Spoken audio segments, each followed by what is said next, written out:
Oke, halo semuanya.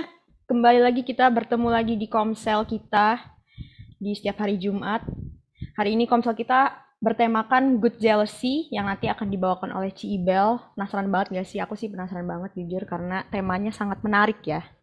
Buat orang-orang yang suka jealous-jealous, nah temanya sangatlah cocok gitu tema hari ini. Oke, kita akan memulai Komsel kita pada hari ini. Kita akan nyanyikan satu lagu Terlalu Besar.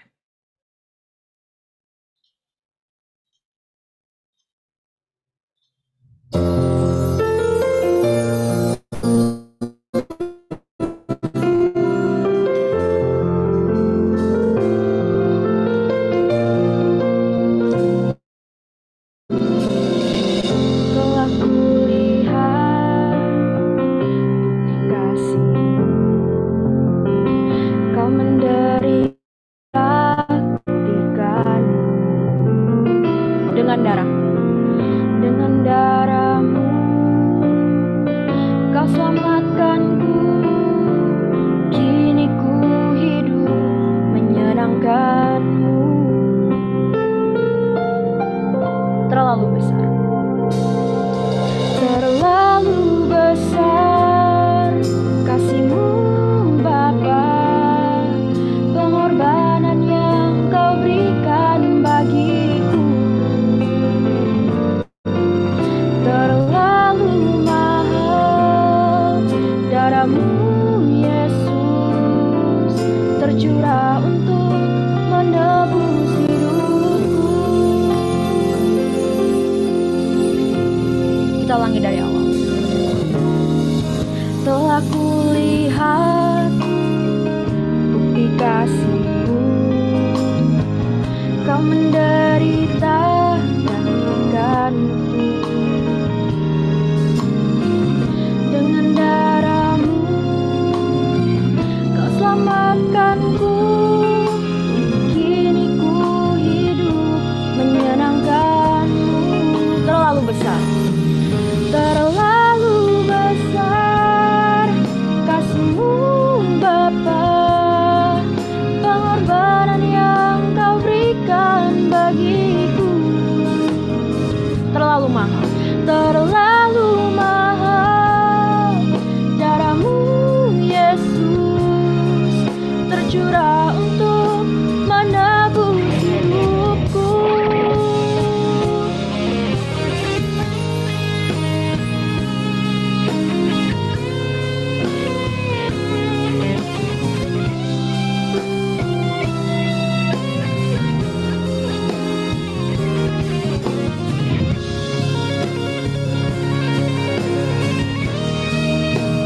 Terlalu besar, terlalu besar kasih-Mu Bapa, pengorbanan yang kau berikan bagiku. Terlalu mahal darahmu Yesus, tercurah untuk menebus hidupku. Terlalu mahal, terlalu mahal darahmu Yesus, tercurah untuk menebus hidupku.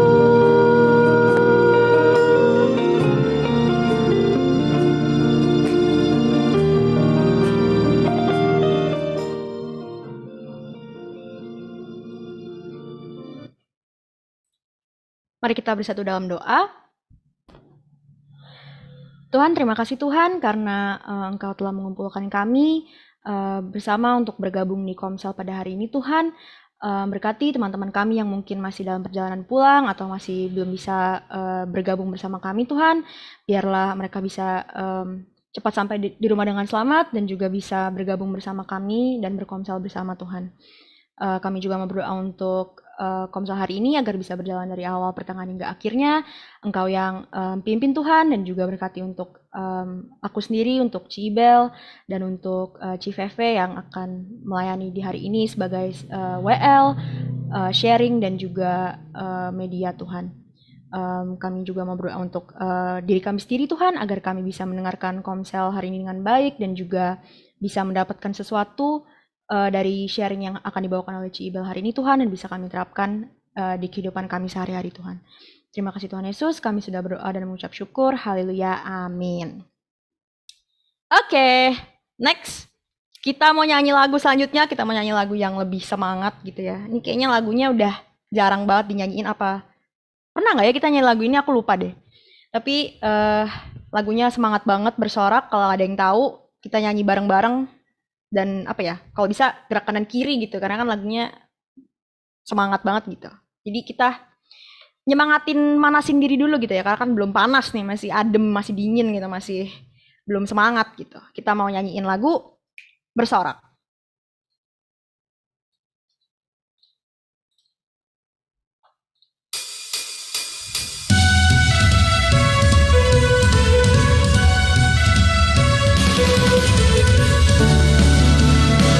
Buat sambil tepuk tangan, sambil jepit jari, sambil goyang kanan kiri, dimanapun pokoknya kita harus semangat untuk Tuhan.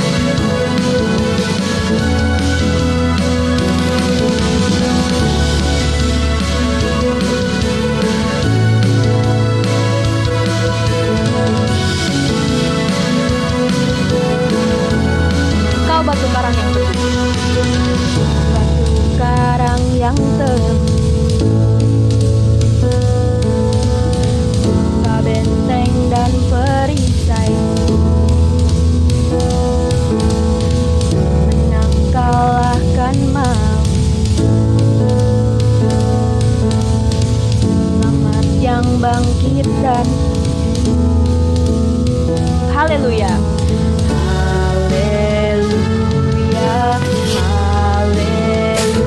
Haleluya, haleluya, haleluya,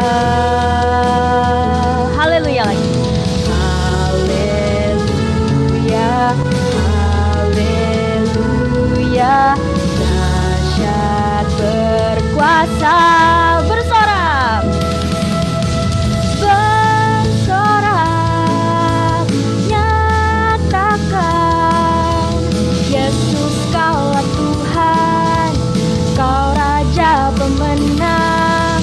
Bersorak, masyurkan Yesus kaulah Tuhan, juru selamat dunia.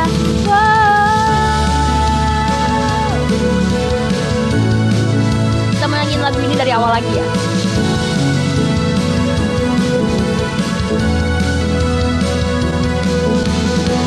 Yesus batu penjuru, darilah keselamatanmu, menang kalahkan maut, selamat yang bangkit dan hidup. Haleluya, haleluya, haleluya, kekal mulia. Haleluya, haleluya, dahsyat berkuasa, bersorak, bersorak, nyatakan Yesus kaulah Tuhan, kau Raja pemenang. Bersorak, masyurkan Yesus kaulah Tuhan, juru selamat dunia.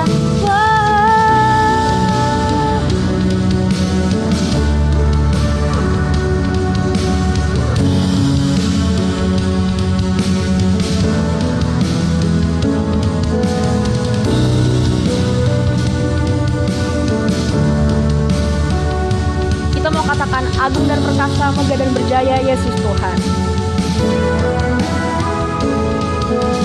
Agung dan perkasa, megah dan berjaya Yesus Tuhan, Yesus Tuhan. tempat perlindungan, kubu pertahanan. Yesus Tuhan, Yesus Tuhan. Sekali lagi, agung dan perkasa, megah dan berjaya. Yesus Tuhan, Yesus Tuhan, tempat perlindungan, kubu pertahanan.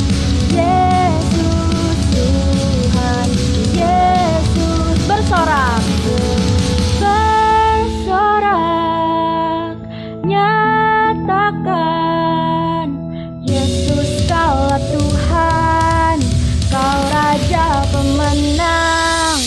Bersorak, nyatakan Yesus kaulah Tuhan, kau Raja pemenang. Agung dan perkasa, agung dan perkasa, megah dan berjaya. Yesus Tuhan, Yesus Tuhan, tempat perlindungan, kubu pertahanan. Yesus Tuhan, Yesus Tuhan. Yeay, tepuk tangan. Mantap-mantap, sudah lumayan capek ya, udah lumayan panas gitu ya, lumayan berkeringat. Seenggaknya aku lumayan capek, lumayan berkeringat ya, karena mungkin agak ada pressure juga gitu kan diliatin orang-orang. Oke. Next, kita mau nyanyi lagu selanjutnya sebelum kita masuk ke sharing yang akan dibawakan oleh Ci Ibel. Pasti penasaran kan? Aku jujur penasaran banget karena Good Jealousy. Bagi yang suka jealous-jealous, aku udah ngomong sih tadi, cuman ya promosi lagi lah ya, supaya banyak yang denger sharingnya masuk nyantol gitu kan. Penasaran banget Good Jealousy. Sebelumnya kita mau nyanyiin lagu terakhir, lagu sebelum sharing kita mau nyanyiin lagu Champion. Lagu ini aku udah sempet bawain waktu itu sekali, waktu itu pernah aku bawain pas aku WL juga. Mungkin ada yang masih kurang familiar, mungkin ada yang udah familiar. Nggak apa-apa, kita sama-sama belajar lagunya gitu ya. Oke, Champion.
My champion.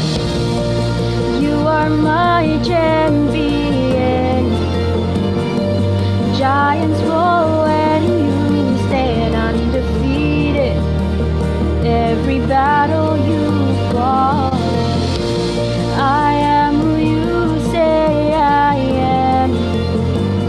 You crown me with confidence. I am seated in the heavenly place, undefeated, with the one who has conquered it all. Now I can finally see.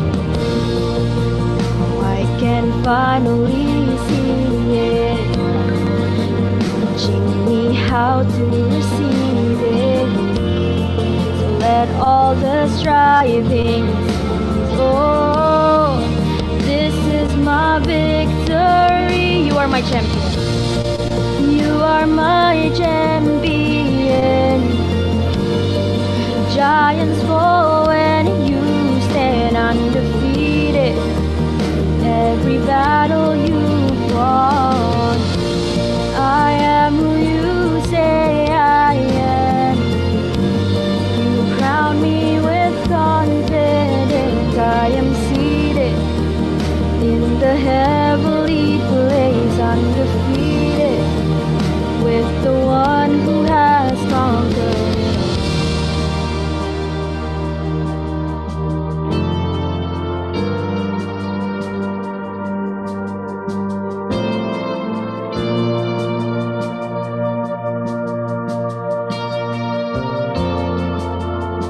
When I lift my voice. When I lift my voice and shout, every wall comes crashing down. I have the authority Jesus has given me. When I open up my mouth, miracles start breaking out. I have the authority Jesus has given me.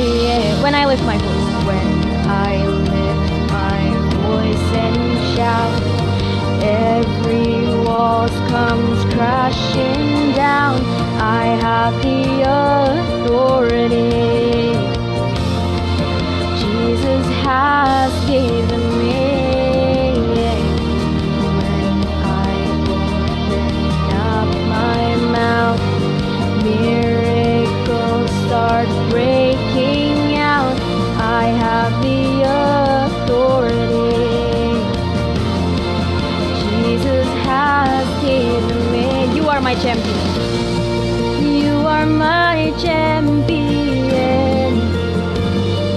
Giants fall when you stand undefeated. Every battle you've won. I am who you say I am. You crown me with confidence. I am seated in the heavenly place, undefeated. By the power of your name, I'm seated in the heavenly place, undefeated, with the one who has conquered.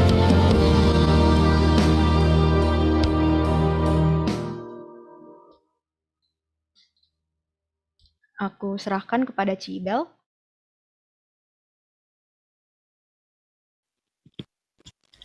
Hai teman-teman semua, selamat datang di Komsel kita hari ini.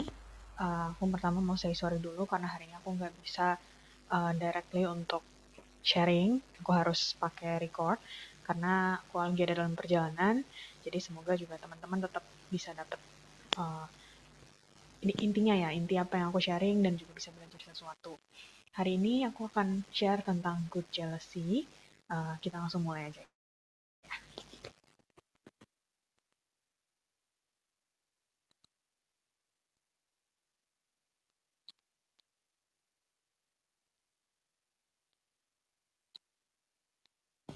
Oke, hari ini kita akan bahas tentang good jealousy. Yang pertama-tama,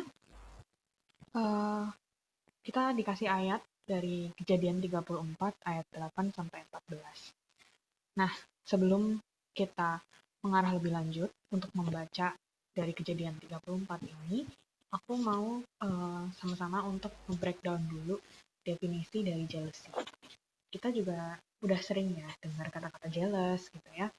Tapi kok judul hari ini tuh good jealousy ya? Kenapa ya? Gitu. Apa yang mau kita pelajari? Jealous sendiri itu kalau dalam kamus bahasa Inggris artinya kita merasa atau menunjukkan adanya envy terhadap achievement seseorang, terhadap kebersihan seseorang, gitu ya. Dan yang kedua adalah kita merasa atau menunjukkan adanya rasa curiga terhadap ketidaksetiaan seseorang ketika kita ada dalam relationship. Nah, dua hal ini itu ketika ditranslate ke bahasa Indonesia artinya cemburu atau iri. Jadi jealous ini sebenarnya sama dengan iri hati juga, teman-teman. Nah, arti dari cemburu atau iri itu adalah kurang percaya atau curiga karena iri hati, dan sebenarnya basically sama aja ya, kayak definisi bahasa Inggrisnya gitu. Kita nggak seneng kalau lihat orang lain tuh lebih beruntung dan lebih baik gitu. Jadi kita iri. Kita nggak seneng ketika kita melihat kelebihan orang lain. Nah, dari definisi-definisi ini, ya kita pernah ngerasain ya, dan kita tahu bahwa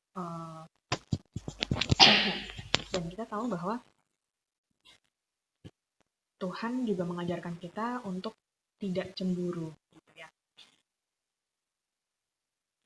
Teman-teman, dari kejadian 34 ini, nanti kita akan baca seluruh perikopnya ya, tapi kita fokus dulu ke ayat 14.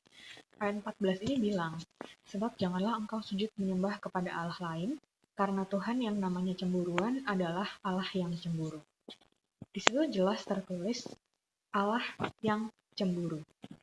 Tapi teman-teman juga tahu kan, kita sering nyanyi lagu kasih itu sabar, murah hati, lemah lembut, tak cemburu. Dan kita tahu itu ayat lagu merupakan diambil dari 1 Korintus 13 ayat 4. Yang tertulis kasih itu sabar, kasih itu murah hati, ia tidak cemburu, ia tidak memegahkan diri dan tidak sombong. Dan di sini kita melihat bahwa ada kontra gitu ya. Ada kontra. Kenapa? Di Kejadian disebutkan bahwa Allah adalah Allah yang cemburu, tapi di Korintus disebutkan bahwa kasih itu tidak cemburu. Kalau kasih sama dengan tidak cemburu, dan Tuhan adalah cemburu, maka apakah ia tidak mengasihi kita karena Tuhan cemburu sama kita? Apakah kayak gitu konsepnya gitu? Jadi di sini tentu Tuhan mau kasih kita lihat ya, bahwa seperti apa sih cemburu yang dimaksud di Kejadian 34 ayat 14. Cemburu seperti apa yang merupakan karakter Allah gitu. Di sini kita harus mengerti bahwa ada dua definisi yang berbeda, yang jelas-jelas berbeda dari kata cemburu di kedua ayat tersebut. Kita akan breakdown, dan hari ini kita akan belajar tentang perbedaan definisi ini. Allah yang cemburu dan kita nggak boleh cemburu yang seperti apa sih gitu.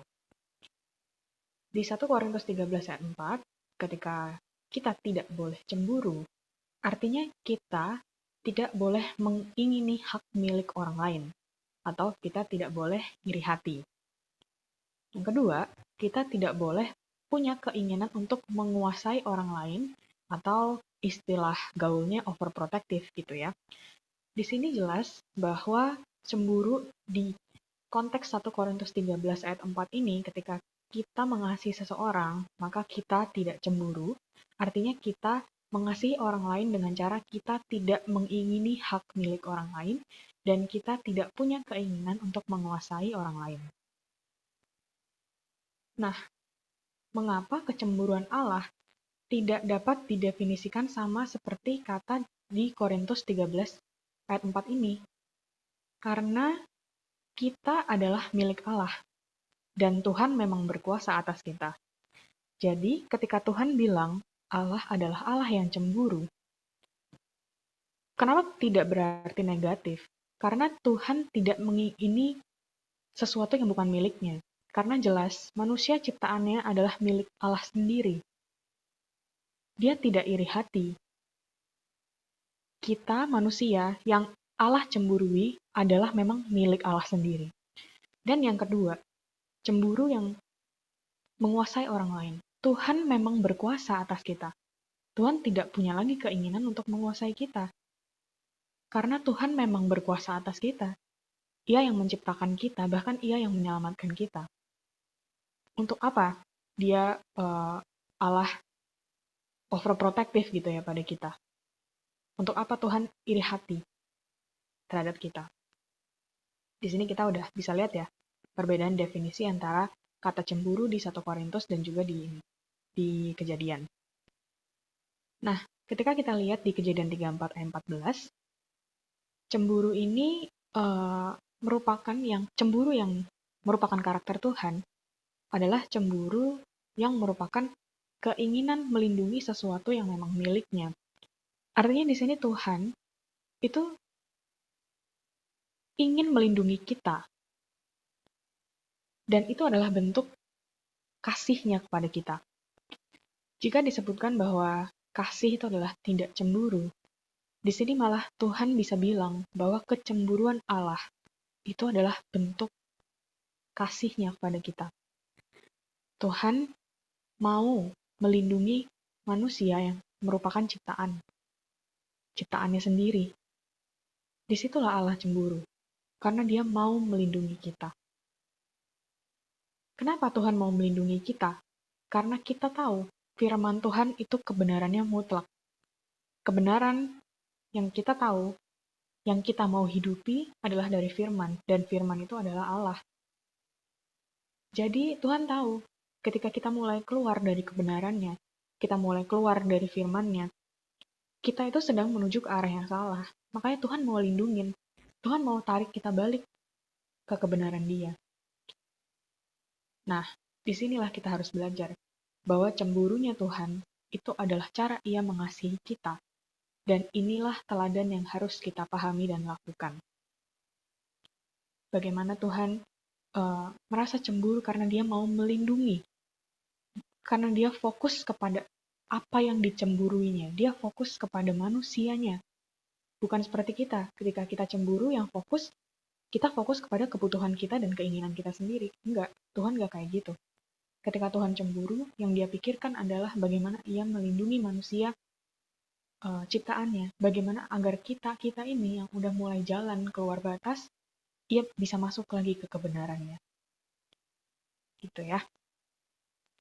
Oke, kita akan baca perikopnya, Kejadian 34 ayat 8-14. Perikop ini cerita tentang ketika Tuhan kembali menuliskan firman di dua loh batu yang baru setelah dua loh batu yang sebelumnya dihancurkan sama Musa karena ia marah ketika melihat Israel menyembah Allah lain gitu.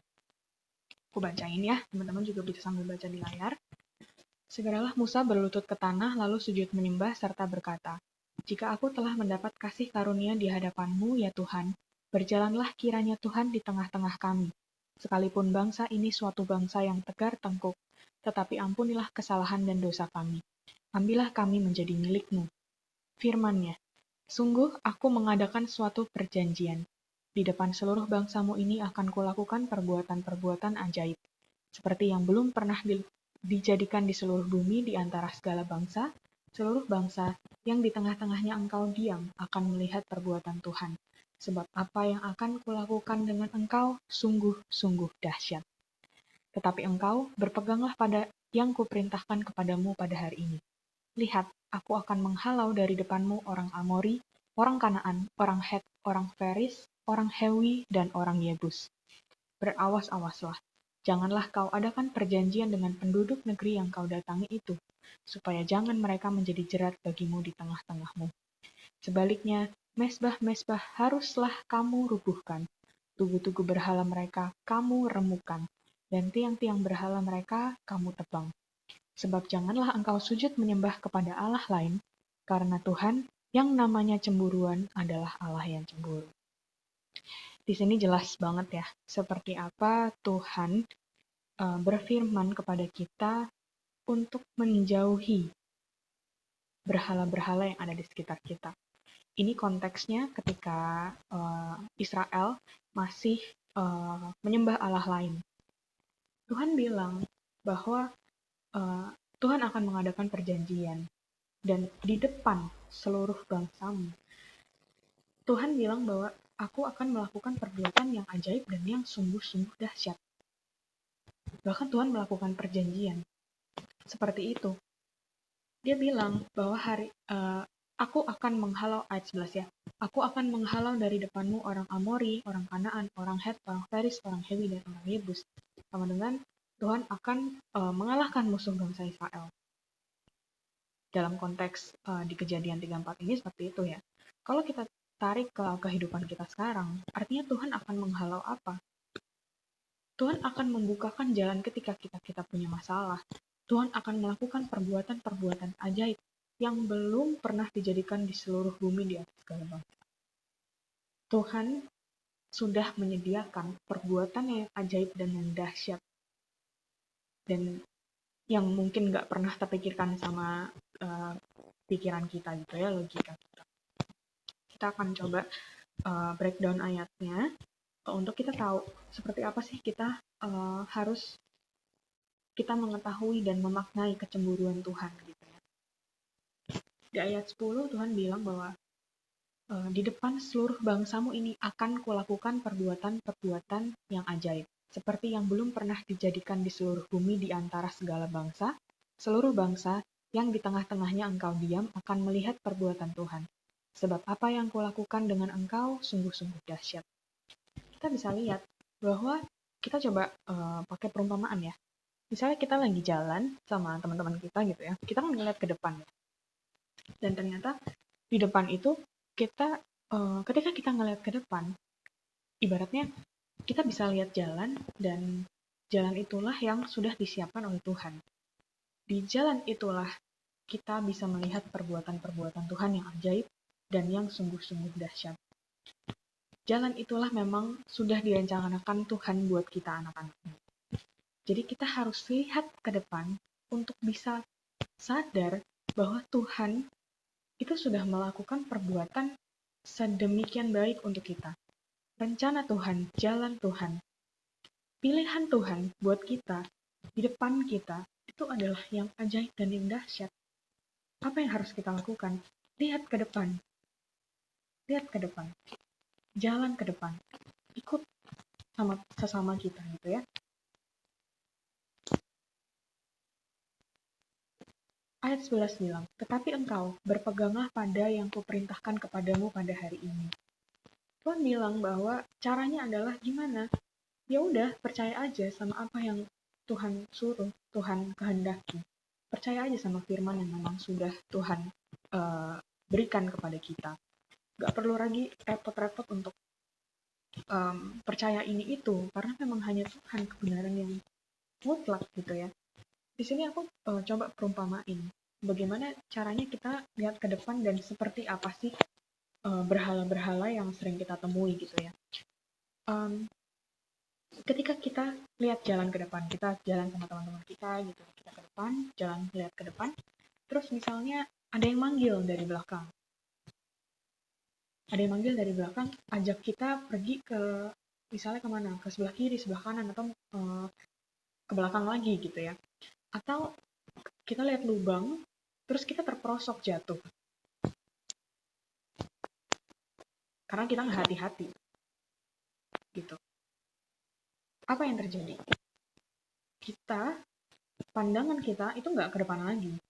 Pandangan kita sibuk di lubang yang udah terlanjur kita masukin itu. Atau ketika kita diajak pergi sama teman kita ke tempat lain, bukan ke arah depan gitu ya, ya kita akan fokus sama apa yang teman kita ajak gitu. Dan berhala-berhala itu kita udah tahu juga seperti apa ya, buat teman-teman yang lagi sekolah, yang udah kerja, yang ya di fase apapun kehidupan kita sekarang. Aku jamin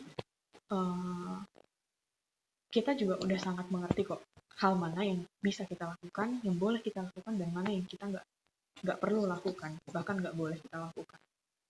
Kita udah tahu kita nggak boleh addicted terhadap suatu hal, ya kan? Kita nggak boleh terlalu obses terhadap suatu hal. Tapi kenyataannya apa? Kita masih suka fokus ke hal-hal yang bukan Tuhan. Misalnya kita sekolah, terlalu fokus cari nilai. Kita kerja, terlalu fokus cari duit. Kita pacaran, terlalu fokus sama pacar kita. Terus misalnya kita temenan, kita terlalu fokus untuk mencari banyaknya teman, tapi kita nggak pernah jadi garam dan terang buat teman-teman kita, misalnya. Apapun, ini bukan sekadar cuma addict terhadap hal-hal yang buruk, misalnya main game, pornografi gitu ya. Enggak, tapi semua hal yang membuat kita nggak bisa lihat ke depan, nggak bisa lihat ke Tuhan, atau membuat kita nggak bisa fokus lagi sama Tuhan, itu adalah berhala. Gitu. Dan Tuhan bilang, berpeganglah pada yang kuperintahkan kepadamu hari ini. Tuhan cuma bilang, taati aja firmanku, kamu akan bisa lihat ke depan. Kita harus bisa jaga integritas kita. Untuk kita, ketika kita dipanggil teman kita ke belakang, kita nggak noleh ke belakang, karena kita mau ke depan, kita mau maju, kita mau tetap lihat perbuatan Tuhan. Kita tahu bahwa ketika kita lihat ke belakang, kita nggak bisa ngelihat perbuatan Tuhan yang ajaib dan dahsyat. Padahal Tuhan sudah lakukan dan akan lakukan lagi. Ayat 12. Tuhan suruh kita berawas-awaslah. Janganlah kau adakan perjanjian dengan penduduk negeri yang kau datangi itu, supaya jangan mereka menjadi jerat bagimu di tengah-tengahmu. Seperti yang tadi contoh aku bilang, lubang. Kita harus waspada ketika ada lubang, misalnya ada polisi tidur, ada batu besar, ada apapun ya, yang harus misalnya kita loncatin atau harus kita hindarin. Tapi apa? Maksudnya kita tetap tidak terperosok terhadap hal itu, tidak menjadi jerat, tidak menjadi halangan, untuk kita bisa melihat bagaimana perbuatan Tuhan yang ajaib dan dahsyat. Sebaliknya, ayat 13, mesbah-mesbah mereka haruslah kamu rubuhkan. Tugu-tugu berhala mereka kamu remukkan, dan tiang-tiang berhala mereka kamu tebang. Tuhan malah suruh kita berlaku sebaliknya. Bukan sebaliknya ya, maksudnya berlaku lebih gitu. Bukan sekadar kita menolak terhadap berhala tersebut, terhadap godaan yang ada, bukanlah kita menghindar dari halangan tersebut. Tapi kita harus rubuhkan, harus remukkan, harus tebang. Ibarat kalau kita jalan tadi ke depan, kita lagi jalan, kita lihat lubang, kita tutup lubangnya, gitu misalnya, ya kan? Atau ketika kita diajak teman kita untuk pergi ke tempat lain, untuk pergi gitu ya, untuk terlihat ke belakang, kita yang ajak mereka untuk lihat ke depan. Jadi bukan sekadar kita cuman apa ya, menolak atau menghindar, tapi kita juga bisa mengajak mereka untuk juga bisa lihat ke Tuhan. Kita harus mencegah teman-teman kita terperosok di jerat-jerat duniawi. Kita harus bantu, karena itulah fungsi kita. Kita ada garam dan terang. Makanya Tuhan berani kasih kita nasihat seperti ini. Mesbah-mesbah harus dirubuhkan. Secara harfiah kalau didefinisiin, mesbah segede apa gitu ya. Tuhan bilang rubuhkan. Tugunya remukan. Tiang berhala tebang. Itu segede-gede apa? Tapi dia bilang sama kita kayak gitu. Kenapa? Karena kita kuasanya dari Tuhan. Nggak ada yang nggak mustahil. Kita pasti bisa bantu teman-teman kita sama-sama untuk nggak terjerat. Nggak mungkin nggak bisa. Kita kalau mau pasti bisa. Karena apa? Kekuatan kita dari Tuhan. Dan ayat 14. Sebab janganlah engkau sujud menyembah kepada Allah lain. Karena Tuhan yang namanya cemburuan adalah Allah yang cemburu. Intinya, ketika kita mulai terjerumus atau mulai lihat ke belakang, kita nggak hati-hati, dan kita nggak menolak godaan-godaan tersebut, kita sudah sujud menyembah kepada Allah lain. Dan Tuhan itu cemburu. Tuhan akan melindungi kita dari jerat-jerat tersebut. Dia akan berusaha untuk menarik kita masuk lagi dalam kebenarannya. Biar kita nggak semakin jatuh dalam dosa-dosa kita. Ibrani 13 ayat 5 menyebutkan, janganlah kamu menjadi hamba uang dan cukupkanlah dirimu dengan apa yang ada padamu. Karena Allah telah berfirman, aku sekali-kali tidak akan membiarkan engkau, dan aku sekali-kali tidak akan meninggalkan engkau. Jadi ketika kita lagi jalan ke depan, kita lagi berusaha menjalani hidup, gitu ya, ke depan, itu cukup. Lihat ke depan dan jalan terus cukup. Kita nggak perlu hal lain. Karena Tuhan bilang, cukupkanlah dirimu dengan apa yang ada padamu. Bukan carilah sebanyak-banyaknya maka kamu akan jadi cukup. Atau kayak sekarang kamu kurang jadi kamu harus cari. Enggak. Jangan didefinisikan seperti iman tanpa perbuatan ya. Jadi maksudnya ketika kita butuh sesuatu tetap kita harus berusaha. Tapi jangan sampai tujuan kita dan fokus kita itu salah. Kita harus tetap bisa menjaga tujuan dan fokus kita adalah satu-satunya untuk Tuhan semata. Buat Allah yang menciptakan kita, yang menyelamatkan kita. Karena Tuhan udah bilang, Tuhan tidak akan membiarkan kita dan Tuhan tidak akan meninggalkan kita. Jadi kita nggak perlu lagi susah payah untuk cari Allah lain. Susah payah untuk cari terjerumus di hal-hal yang jelas-jelas salah gitu. Karena hal itu tidak akan memenuhi kita. Ketika kita merasa kosong, kita coba lari. Misalnya lari ke hal-hal yang kita sukai. Makan misalnya. Atau makan terlalu banyak sampai kita juga kenyang pol gitu ya. Atau main game terlalu banyak. Atau kita hang out sama teman-teman kita sampai duit kita habis gitu. Apa? Segala sesuatu yang berlebihan tentu nggak baik ya. Dan dalam konteks ini, kita nggak perlu melakukan hal itu dengan obsesi. Karena apa yang kita lakukan sekarang, apa yang kita udah punya sekarang, itu udah cukup. Kita nggak perlu cari lagi sesuatu untuk mengisi kita. Karena kita itu udah penuh. Anak-anak Allah tuh penuh. Penuh sama apa? Berkat sama kasihnya Tuhan. Baik, Tuhan udah nggak akan pernah gitu ninggalin kita. Karena jelas-jelas dia aja udah buat jalan seindah mungkin di depan kita. Gitu ya. Dan apa yang terjadi nih kalau misalnya kita nggak mau mencukupkan diri kita, cari terus Allah lain, obsesi sana sini, tetap gila-gilaan nyari nilai, nyari uang, nyari apapun, apa yang terjadi? Tuhan bilang di Ulangan 4 ayat 24, sebab Tuhan Allahmu adalah api yang menghanguskan, Allah yang cemburu. Api yang menghanguskan. Tuhan akan menghanguskan. Apa yang dihanguskan? Kita coba breakdown ya. Tuhan akan menghancurkan berhala yang mengganggu kita. Balik lagi ke definisi cemburu, ya Tuhan. Karena ia mau melindungi kita, dia mau tarik kita balik ke dalam kebenarannya. Jadi ketika kita addict atau obses terhadap sesuatu, atau terhadap berhala, Tuhan akan berusaha menghancurkan berhala tersebut. Contoh, Tuhan membuang segala berhala. Kita terlalu obsesi dengan pencapaian nilai bagus di sekolah dan merasa hal tersebut adalah karena diri kita sendiri. Suatu hari, Tuhan izinkan kasih kita nilai jelek. Tuhan Tuhan bisa melakukan apapun dengan sekejap mata. Dengan sekejap mata Tuhan bisa ilangin berhala kita. Ya, buat apa? Buat apa Tuhan melakukan ini? Buat apa Tuhan menghancurkan berhalanya? Karena Tuhan mau memulihkan relasi kita dengan Dia. Tuhan mau kita sadar bahwa, hey, fokus balik ke aku. Balik lagi masuk sini. Jangan lihat ke depan. Yuk, jangan lihat ke belakang lagi. Lihat ke depan. Kembali menyembah aku, bukan menyembah Allah lain. Jadi, ketika kita dapat nilai jelek tersebut, Tuhan mau kita sadar bahwa kita tuh nggak seharusnya fokus ke nilai di sekolah dan merasa hebat sendiri.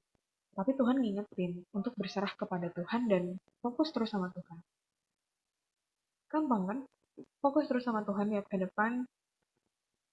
Hanya dengan lihat ke depan, kita bisa lihat perbuatan Tuhan yang memang betul-betul ajaib dan dahsyat. Gak ada lagi caranya. Tuhan udah sebutin bahwa Tuhan adalah Allah yang cemburu. Tuhan mau melindungi kita.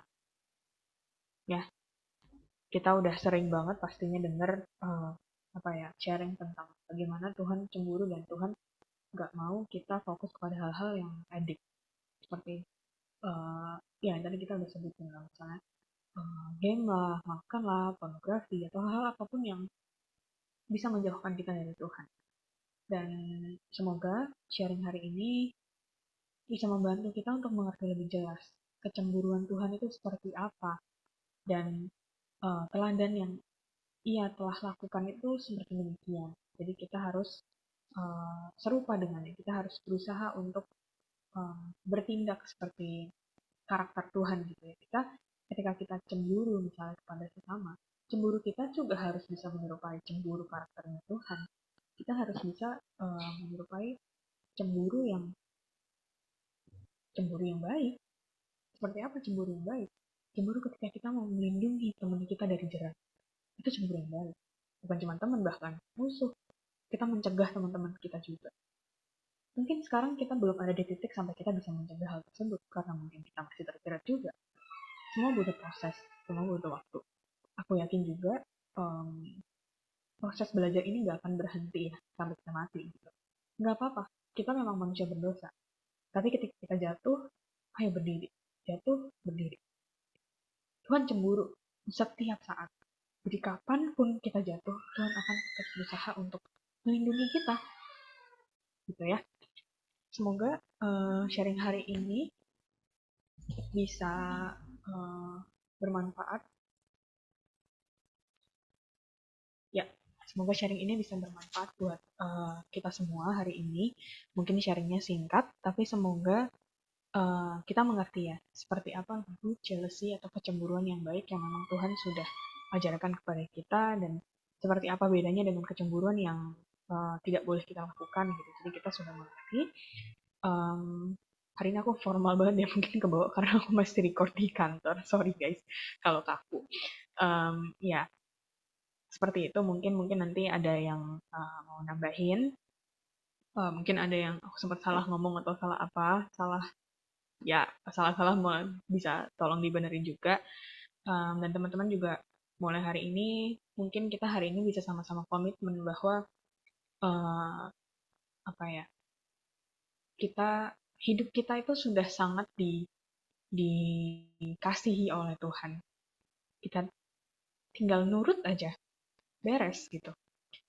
Kita tuh kadang terperosok ya karena kita mau mengisi kita sendiri gitu kan. Kita udah punya Allah yang sangat berkuasa, kita nyari Allah lain. Ya elah gitu kan. Tuhan juga lihat kita, ya elah pusing gue liat lo gitu. Tapi ya semoga dengan sharing hari ini kita bisa sama-sama belajar bahwa tinggal percaya dan ikutin firman-Nya, kehendak Dia, seperti yang tadi di Kejadian ya, yang udah tertulis di Kejadian 34 ayat 8 sampai 14 itu. Kita mengerti bahwa Tuhan akan selalu melindungi kita, karena Allah adalah Allah yang cemburu. Allah akan cemburu setiap saat. Jadi Allah akan melindungi kita setiap saat. Dia akan terus tarik kita dalam kebenaran. Sekian yang aku bisa sampaikan hari ini. Semoga memberkati semuanya.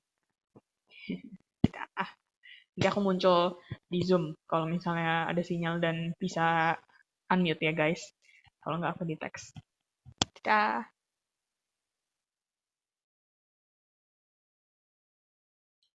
Oke, itu dia tadi sharing dari Cibel. Thank you banget Cibel, walaupun lewat recording ya. Tapi seenggaknya masih bisa tersampaikan apa yang mau disampaikan gitu. Oke, sebelum kita kembali, sebelum kita ke pokok doa dan sharing-sharing, kita mau berdoa dulu ya, doa penutup sharing. Aku akan pimpin, mari kita bersatu dalam doa. Tuhan, terima kasih karena firman-Mu sudah dibawakan oleh Cibel. Kami bersyukur Tuhan atas sharing yang dibawakan oleh Cibel ini, walaupun dalam bentuk recording, tapi kami bisa mendengarkannya dengan baik, dan juga apa yang ingin Engkau sampaikan juga bisa tersampaikan melalui Cibel Tuhan. Kami mau berdoa agar Cibel bisa sampai di rumah dengan selamat dan juga bisa bergabung bersama kami di Zoom ini Tuhan untuk saling ngobrol. Dan sekarang kami ingin melanjutkan aktivitas dan juga sharing-sharing, berkati kegiatan kami selanjutnya Tuhan. Terima kasih Tuhan, kami sudah berdoa dan bersyukur. Haleluya, amin.